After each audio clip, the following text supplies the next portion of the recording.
បាទសួស្តីបងប្អូនទាំងអស់គ្នាបាទថ្ងៃនេះខ្ញុំមានលំហាត់ចំនួន4ខ្ទង់បាទហើយនៅក្នុងលំហាត់នេះបាទពេលដែលយើងសិក្សាចប់យើងនឹងចេះបាទ2វិធីណាអញ្ចឹង2វិធីនោះចង់ដឹងថាជាចំនួនយ៉ាងម៉េចឬក៏វិធីយ៉ាងម៉េចតើយើងទៅសិក្សាទាំងអស់គ្នាណាអញ្ចឹងគេថាលំហាត់បាទគេថាចូលគូបសញ្ញាគ្រីបាទក្នុងប្រអប់បើអំណះអំណាងនោះបាទត្រឹម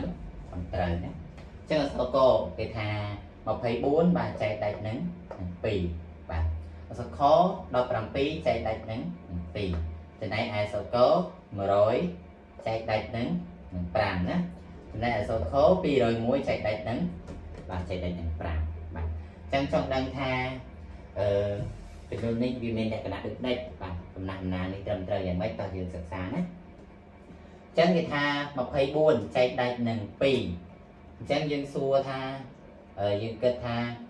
តើអំណះអំណាងអក្សរកហ្នឹងគឺជាអំណះអំណាងត្រឹមត្រូវអត់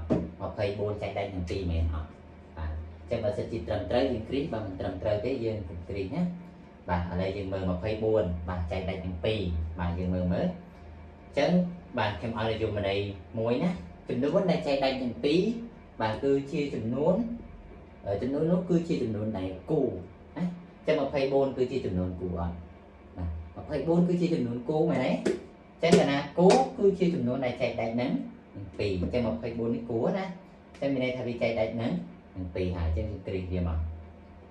បាទឥឡូវយើងចង់ដឹងថាវាជាចំនួនដែលចែកដាច់មែនឬអត់តើយើងចែកយើងសាកចែកមើលធ្វើប្រមាណវិធីដើម្បីបញ្ជាក់បាទចំណុចរបស់យើងចែកនឹង2ណាអញ្ចឹងយើងកាត់បាន2មែនទេ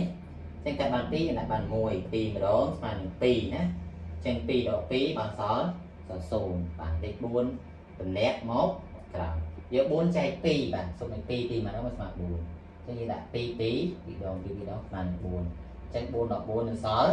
បាទសល់0បាទលេខដែលចែកដាច់មានន័យថាលេខដែលចែកទៅគ្មានសំណល់ចែកទៅវាស្មើនឹង0ណាអញ្ចឹងមានន័យថាអំណះអំណាងអក្សរកនេះគឺជាអំណះអំណាងត្រឹមត្រូវបាទមួយទៀតបាទអក្សរខណាគេថា17ចែកដាច់នឹង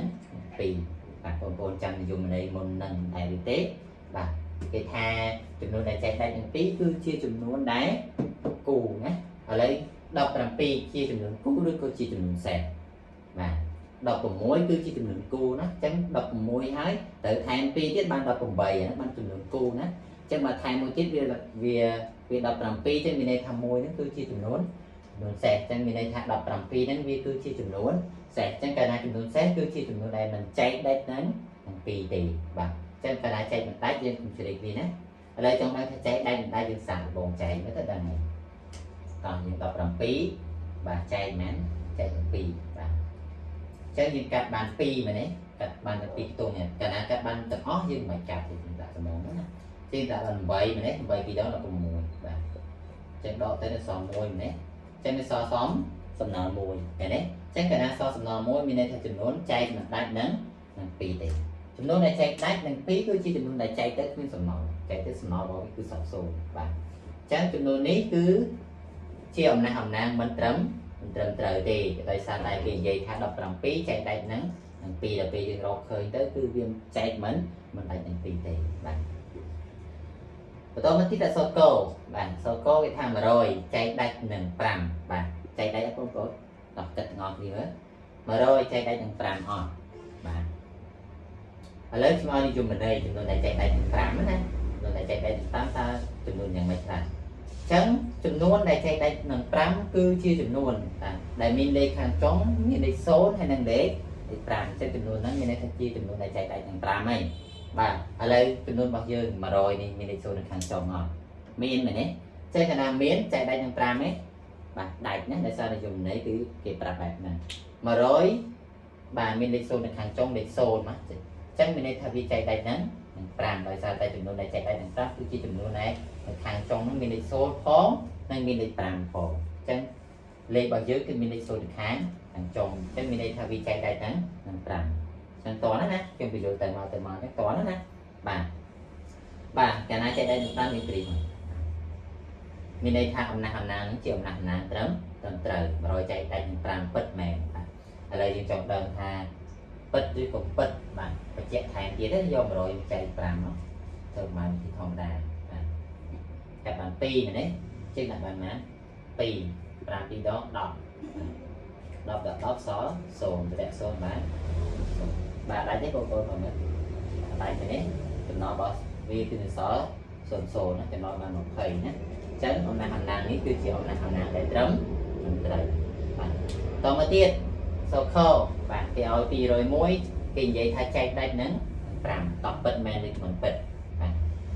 chấn chúng ta cái mình lấy dùng này là đá cho nên là chạy đây những tám cứ chi từng núi này mình lấy xôn hàng xóm nâng lấy pram nơi tháng hàng chồng chân từng núi này mình lấy xôn hàng chồng hòm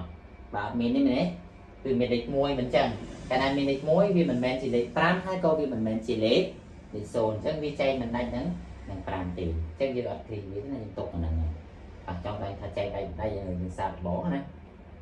vô pi rồi mùi và vô pi rồi mùi chạy đó sạc bó mới ta chạy đây pi rồi mùi cháy chạy pram các bạn pi này chắc là bạn buồn pram nó một phi thì phi nó rồi lẽ mùi chứ mùi chạy pram cái là bằng xô pram nó xô và mùi và chạy đây ở cô đi bạn so sầm nó mùi chấn cứ chạy bằng đáy thì và chân pi vị thi đây không trong bằng hai ngày ní cứ chừng nữa này chạy đây thằng pi nên chừng nữa để chạy đây nắng làm bà đừng lên đăng bính chừng nữa này chạy đây thằng pi mình đây tha chừng nữa nốt cứ chia chừng nữa và chia chừng nữa cu nữa chắn chắn á tại chia chừng nữa cú cứ chia chừng nữa này chạy đây nắng piแต่បើសិនជាចំនួនបាទចែកដាច់នឹង5មានន័យថាចំនួននោះដែលមានលេខ0នៅខាងចុងហើយមានលេខ5បាទនៅខាងចុងឲ្យតែមានលេខ0នៅខាងចុងឬក៏លេខ5នៅខាងចុងមានន័យថាចំនួននោះចែកដាច់នឹង5បាទចឹងពីវិធីនេះបងប្អូនចាំណាគឺជាគន្លឹះសំខាន់ណាសម្រាប់ជាមូលដ្ឋានគ្រឹះបាទទៅណាធំឬក៏មហាត់ធំបន្តទៀតណាចឹងក្នុងវីដេអូនេះគឺមានតែពីរវិធីនេះទេបាទសង្ឃឹមថាបងប្អូននឹងចាប់បានគូប្រយុទ្ធបាទai dùng cái đó saiបញ្ហាការសិក្សារបស់បងប្អូនទៀតណាបាទសូមអរគុណមានតែប៉ុណ្ណេះសូមជម្រាបលា